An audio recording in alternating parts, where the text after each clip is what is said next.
मित्रांनो, नमस्कार. राम राम. मी पत्रकार तांबोळी एजी टॅम्प, संपादक साप्ताहिक अकलूज मंथन बोलतो. मित्रांनो, मध्यंतरी थोडा म्हणण्यापेक्षा बऱ्याच दिवसांचा गॅप पडला. त्याच्यात काही कारण आहेत, ते समजून घ्यावं. एक मित्र मला बाहेर भेटला. त्याने विचारलं की काय साहेब, माजी मुख्यमंत्री स्वर्गीय अजित पवार साहेब यांची शेवटची व्हिडिओ आम्ही पाहिली तुमची, त्याच्यानंतर काही व्हिडिओ आले नाहीत. मी म्हटलं व्हिडिओ बनवलेल्या होत्या, पण ती काही कारणास्तव पाठवू शकलो नाही. त्याच्यामध्ये मुख्य भाग हा मोबाईलचा आहे, हे समजून घ्या. मित्रांनो, असं कधीच होत नाहीये. मस्तीने किंवा घमेंडीने किंवा चुकून राहून गेलो वगैरे असं काही नाहीये. सगळ्या गोष्टी नेहमीप्रमाणे जसं व्यवहार चालू आहे तसं हे चालूही होतं. पण मी माझे बनवलेले व्हिडिओज टॅम्प स्पीक्स या आपल्या चॅनलवर सोडू शकलो नाही. त्याच्याबद्दल मी दिलगीर आहे. कारण काय होतं, लोकांच्या अपेक्षा खूप वाढलेल्या असतात. लोकांच्या म्हणण्यापेक्षा नागरिकांच्या.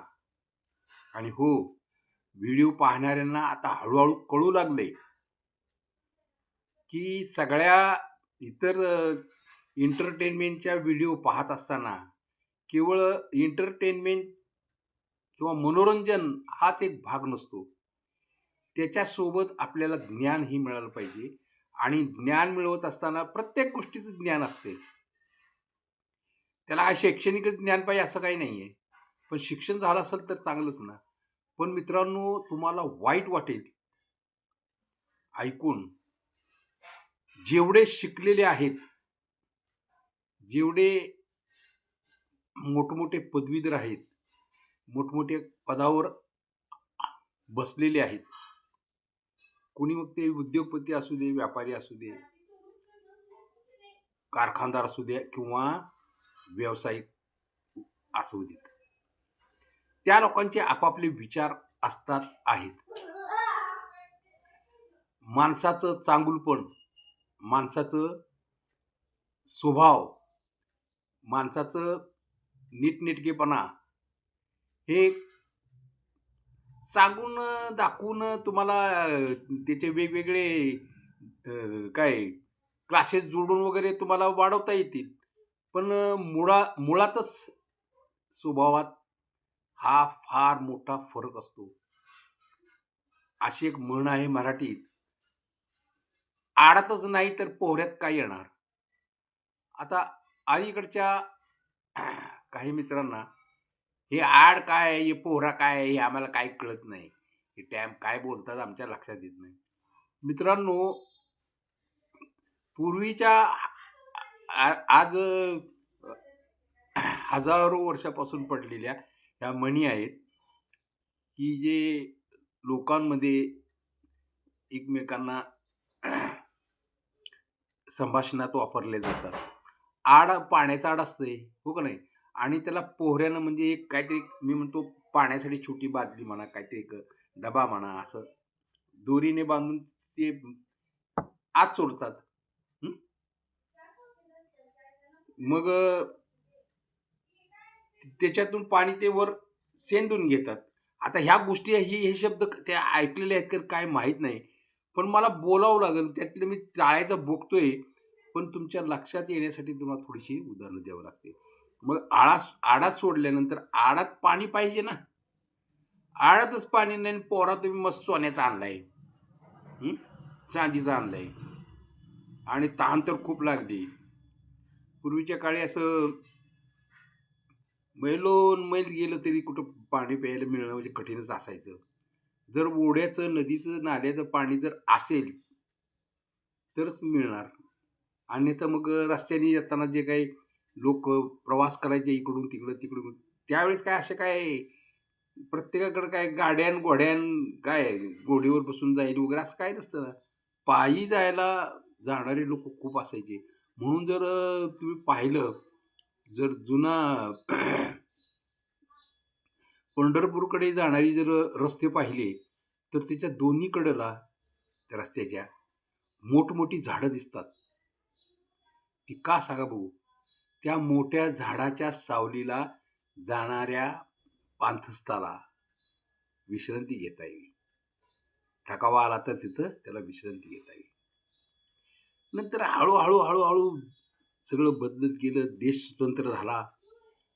स्वातंत्र्यानंतरही बरेच काळ अनेक गोष्टी माणसाला अस्तित्वासाठी, जगण्यासाठी अनेक गोष्टी कराव्या लागल्या. पण तो काळ आणि आताचा काळ याच्यात बराच फरक आहे.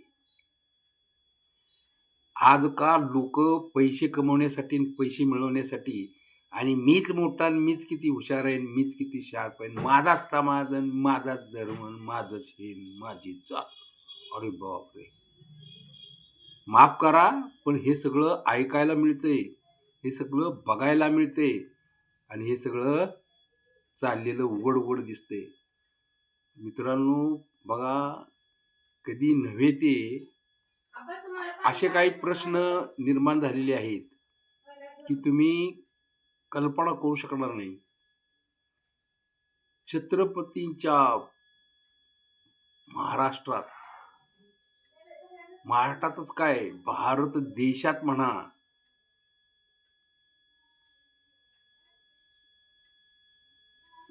ज्यांचं ह्या देशाचं नाव आणि छत्रपती शिवाजी महाराजांचं नाव एकत्र घेतलं जातं.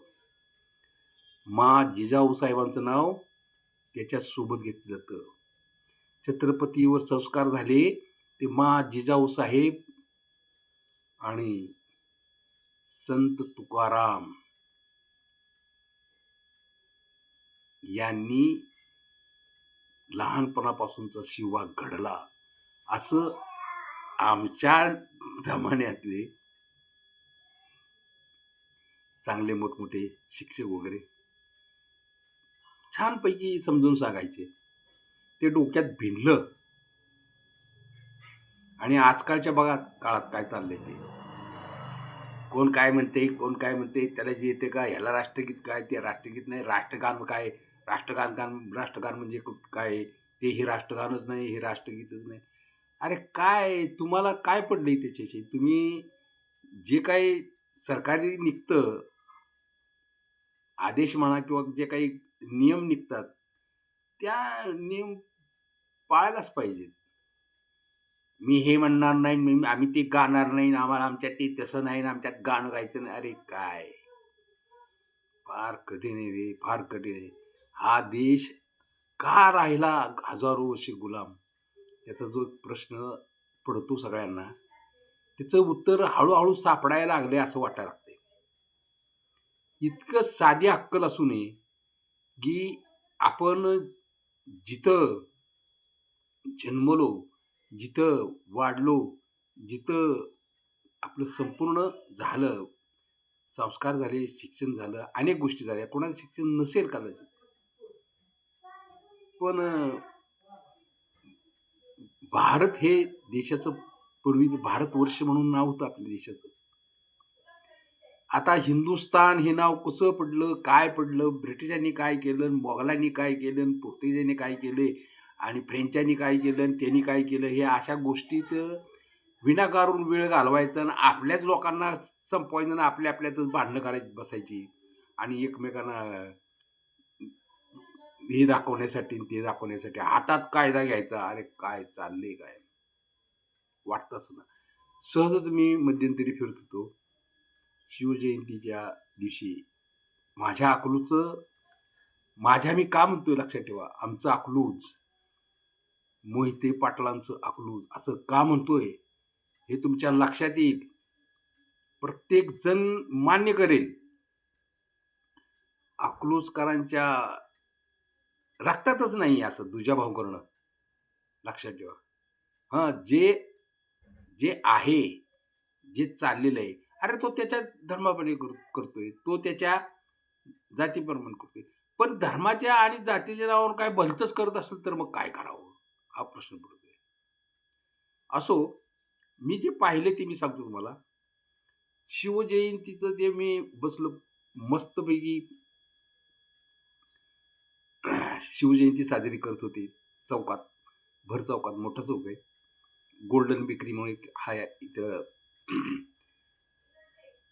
गांधी चौकाकडे जाताना विजय चौक आणि गांधी चौकच्या मध्यंतरी भागात आहे. त्याच्या बाजूला तिथं ग्रामपंचायतीची फार मोठी इमारत आहे. तिथून व्यापारी काही दुकानं आहेत, समोर पण आहेत. म्हणजे चांगली पेठ आहे तिथे. रस्ता आहे मोठा रहदारीचा. तिथं जे मी पोस्टर पाहिलं, मी अक्षरशः थांबलो तिथे आणि विचार करू लागलो आणि बघितलं काय नाव असेल त्या प्रतिष्ठानचं. लक्षात ठेवा. म्हणजे जे काही ती मुलं जे साजरा करतात, जयंती साजरा करतात, असं कळालं केवळ जयंती साजरा करणे हे प्रोग्राम तर असतंच, पण तेच केवळ न करता सामाजिक उन्नतीसाठी लागणाऱ्या अनेक गोष्टी ती मुलं राबवतात. आणि तुम्हाला खोटं वाटेल, अक्षरशः छोटे छोटे व्यापारी वगैरे, कष्ट करणारे, काम करणारे असे बरेचसे जण तिचे सभासद आहेत मित्रांनो. मी आता तिचं आत्ता काही बोलू शकणार नाही, पण मी डिटेल नंतर माहिती घेतल्यानंतर त्यांच्यासाठी एक स्पेशल बनवून एक व्हिडिओ टाकेन नंतर. पण त्या प्रतिष्ठानचं नाव ऐकल्यानंतर मी म्हटलं, अरे वा वा वा वा, शिवबाचे खरे मावळे बाबा अजूनही आहेत जिवंत. आता काय कोण कोण म्हणे आम्ही काय खरे मावळे नाही का? अरे सगळेच खरे आहेत. आता काय करणार? पण आपल्या आपल्यात काही मतभेद असू शकतात का नाही? सगळेच भाऊ काही एकाच विचारसरणीचे असतात का? किंवा सगळ्याच बहिणी एका विचारसरणीच्या असतात का? जास्त कशाला आई वडिलांच्या विचारसरणीचे तर आपण असतो का? काय चाललंय बघतोय आपण. भावाला काय किंमत देतोय, बहिणीला काय किंमत देतोय, शेजाऱ्याला काय किंमत देतोय, मित्राला काय किंमत देतोय. मग परक्या जातीच्या धर्माच्या भानगडी काढत बसतोय. काय त्याच्या अकलीचा भाग तेवढाच असतो ना. काय करणार ते सांगा ना. सांगायचा मुद्दा असा आहे, जे घडणार आहे ते घडतच राहणार आहे. पण मुद्दाम घडवून आणणारे ज्या काही वाईट शक्ती आहेत त्या जोर मारणारच आहेत. जगाच्या पाठीवर भारतातल्या काही राजे महाराजांनी जाऊन दुसऱ्यांच्यावर अत्याचार अन्याय केले असं कुठं दिसून आलेलं नाही. पण राजेशाही काळातला तो भाग वेगळा होता आणि सध्याच्या काळात राजेशाही मिरवण्याचा जो काही प्रयत्न करतात त्या पदाला राजेपदापर्यंत पोचणारे आहेत का? त्यांना मानणं वेगळं आणि त्यांच्या विचारसरणीप्रमाणे चालणं वेगळं, समाजाला घेऊन चालणं वेगळं, सगळ्यांना समान पद्धतीने पाहणं, त्यांना न्याय देणं हे फार वेगळं आहे. सामाजिक गोष्ट करत असताना किंवा देशासाठी करत असताना राष्ट्र हे महाराष्ट्र आहे. ही राष्ट्र काय आत्ता त्याला राष्ट्र म्हणून संबोधित नाहीत. हे महाराष्ट्रच आहे हे लक्षात ठेवा. फार मराठीचे तज्ज्ञ आहेत, फार मराठीचे आहेत, तुमचे संस्कृतचे आहेत, इंग्रजीचे तज्ज्ञ आहेत. त्या बिचाऱ्यांना समोर पटवून सांगता येत नाही, बोलता येत नाही. ते सांगणार पण नाहीत. पण मित्रांनो कसं होतंय माहिती का, तुम्हाला काय आवडेल, इतरांना काय आवडेल हे सांगणं कठीण आहे आजकालच्या काळात. पण सगळ्यांचं भलं कशात आहे, देशाचं भलं कशात आहे. उचलली जीभ लावली टाळ्याला, काय वाटेल ते बोलायचे आणि अशा लोकांनी इतका धुडगूस घातलाय फार कठीण झालंय, की काय चाललंय? हे सगळा जमानाच असा आहे. आजकाल काय चांगली लोकं आहेत का वगैरे उलटं विचारतात. बापरे! काय याचं उत्तर देणार? अरे, आजकाल आहे का नाही आहे हे तुम्हाला कळेल. तुमच्या वागण्यावरून तुम्ही विचार करा. ते कसं काय? मित्रांनो, हे राम रहीम प्रतिष्ठानचं जे ते नाव दिलेलं आहे ना, त्याच पद्धतीनं ते सगळीकडे काम करतात. आजकालच्या महाराष्ट्रातल्या मला वाटत नाही की प्रतिष्ठानसाठी नाव दिलेलं अशा पद्धतीने असेल. महाराष्ट्रातच काय भारतात नसेल, नसावं. मी त्यांचं कौतुक करतोय. कोण मला भेटलेलं नाही. त्यांना मी भेटलेलो नाही. रस्त्याने जाताना मी ते पाहिलेलं आणि ते समोर तुमच्या मांडतोय. मित्रांनो, शिवाजी महाराजांचं मोठेपण कुठल्यातरी सोम्या-गोम्यानं काहीतरी बोललं आणि कसं तरी वागलं आणि काहीतरी केलं म्हणजे काय कमी होणार आहे का? संत तुकारामांचे विचार गीता सुद्धा पाण्यात बुडवली होती. बुडवणी आणि डुबवणी काय त्याच्यात खरं कोणता शब्द इथे बघा तुम्ही. परत ते नंतर तरंगली, तरंगली म्हणतात. अरे पण बुडवली हे नाही का महत्वाचं. तरंगणारच आहे ते. ते टिकणारच आहे ते, राहणारच आहे ते. त्याच्यात काही दुमत नाही. सदेह वैकुंठाला गेली म्हणून पुण्यातल्या वैकुंठाचा विचार येतो. त्या वैकुंठाला काही म्हणजे मित्राच्या ह्याच्या बरोबर जाण्याचा प्रसंग पडलेला होता. कोणाच्या तरी घरी मित्राच्या घरी वारलेलं होतं आणि त्याच्या अंत्ययात्रेत सामील होण्याचा प्रसंग पडलेला होता. ते आठवतंय मला. त्या वैकुंठ मला आठवतं. ते नाव दिलेलं स्मशानभूमीला. असो, भाग तो नाही. एक लक्षात घ्या, या मातीवर बरेचसे बावळट, हरामखोर, मतलबी, स्वतःसाठी जगणारे, स्वतःसाठी करणारे बऱ्याचशा टोळ्या येऊन गेल्या हो. मग ते मुघल असतील, निजाम असतील किंवा बाकीचे फ्रेंच असतील, डच असतील, पोर्तुगीज असतील, आणखी कोण कोण असतील सांगता येत नाही. मग त्याच्यात निजाम पण आले, हे पण आले, ते पण आले, सगळे झाले. तो काळ वेगळा होता. आता हा भारत देश आहे आणि भारतात सुद्धा इंदिरा गांधींना नावं ठेवणं, नेहरूंना नावं ठेवणं, राजीव गांधींना नावं ठेवणं, तेवढं एकच धंदा राहिला आहे. बाकी काय धंदा नाही. नेहरूच्या नावाने तर काय उठता बसता नेहरू नेहरू नेहरू कदाचित काय काय तेच उलट ते प्रसिद्ध होत झाले की हे नेहरूंचं लोक वाचायला लागले नक्की काय आहे ते. अरे कसं आहे माहिती का, व्यक्ती तितक्या प्रवृत्ती अशी म्हण आहे, प्रकृती खरी अशी म्हण आहे. व्यक्ती तितक्या प्रवृत्ती असं म्हणतात आजकाल, पण व्यक्ती तितक्या प्रकृती ही म्हण आहे खरं. म्हणजे व्यक्ती बदलली का त्याचा स्वभाव बदलतो, त्याचं वागणं बदलतं. तसाच प्रकार आहे. त्याच्यामुळं अशा गोष्टी होत राहणार. इतकी प्रचंड लोकसंख्या, या लोकसंख्येत ह्या गोष्टी घडत राहणार. पण याच्यासाठी आपण आपल्या चांगल्या गोष्टी, चांगले संस्कार विसरून चालणार नाही. लक्षात ठेवा, संतांचे विचार हेच या देशाला तारणार आहेत. आता मग तो संत प्रत्येक समाजात, प्रत्येक जातीत, प्रत्येक धर्मात होऊन गेले. पहा त्यांचे, जरा वाचलेलं असेल तर तुमच्या लक्षात येईल. असो, नाही आले तर हळूहळू कळेलच.